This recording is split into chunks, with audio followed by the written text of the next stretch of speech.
लगभग 31 वर्ष, ठीक है। नहीं बोलना कि ये गलत बोल दी सर, ठीक। तो सोच समझ के चारों लोग डिस्कस करके बोलना, आपस में ऐसा नहीं बोलना। दिवस कब मनाया जाता है? 14 मार्च। गणित दिवस पहली बार कब मना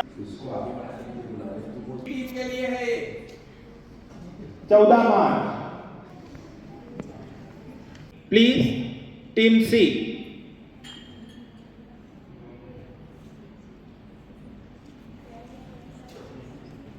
बाल को पिलाना है सबको। हाँ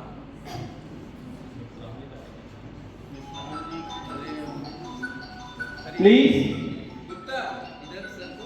22 अगस्त और 21। आज राष्ट्रीय गणित दिवस के उपलक्ष्य में भारत सरकार के निर्देश पर डॉक्टर श्रीनिवास रामानुजन की जयंती के अवसर पर हम लोग एक मैथमेटिकल क्विज का आयोजन कर रहे हैं। असली में छत्तीसगढ़ के बच्चों में गणित का रुझान कम हो रहा है और ऐसा देखने में आया है कि स्कूलों में ही बच्चों में 11वीं 12वीं में एनरोलमेंट कम हो रहा है और बहुत कम बच्चे 11वीं 12वीं में गणित पढ़ रहे हैं। तो हम लोग ये प्रयास कर रहे हैं विगत कई वर्षों से कि बच्चों में गणित के प्रति रुझान बढ़े और इसलिए ये क्विज हम नए स्टाइल में आप देखें कि कर रहे हैं कि बच्चों के सामने क्वेश्चन आ रहा है और बच्चे उसका उत्तर दें। और गांव में भी अभी हमारे कई स्कूलों में हमारे कॉलेज की टीम जा कर के महाविद्यालय के प्राचार्य डॉक्टर आलोक मिश्रा सर के निर्देशन में हम लोग प्रयास कर रहे हैं कि बच्चों में गणित के प्रति जागरूकता लाने का प्रयास करें कि ज़्यादा से ज़्यादा बच्चे गणित में रुचि लें। वैसे भी गणित ऐसा विषय है, मेरा अपना अनुभव है लगभग 31 वर्ष से ज़्यादा की मेरी शासकीय सेवा है, जिसमें जो बच्चा यदि गणित विषय लेकर के एमएससी किया है तो आज की डेट में वो कोई बेरोजगार नहीं है और लगभग 1 लाख रुपए महीने से ज्यादा वो कमा रहा है। तो जो ये एक भ्रांति समाज में फैली हुई गणित पढ़ने से कोई अब मतलब जैसे लोग ये सोचते कि इंजीनियर बनना ही रोजगार का माध्यम है, ऐसा नहीं है।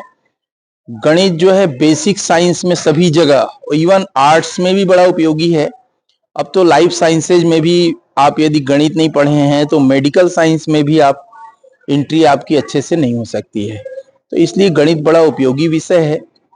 तो आज का ये कार्यक्रम श्रीनिवास रामानुजन की जयंती के अवसर पर है और बड़ा उपयोगी है। गणित को लेकर एक भय जो रहता है उसको कैसे दूर किया जा सकता है, कैसे उसको रोमांचक बनाकर काम किया जा सकता है? उसके लिए भी हम लोग वैदिक गणित और प्राचीन भारतीय गणित के सिद्धांतों को लेकर, जैसे हम आईआईटीज में भी लेक्चर देने जाते हैं और बहुत सारे इंस्टीट्यूशंस में हम लोग गणित को कैसे सरलीकृत करें इस पे बच्चों को कर रहे हैं।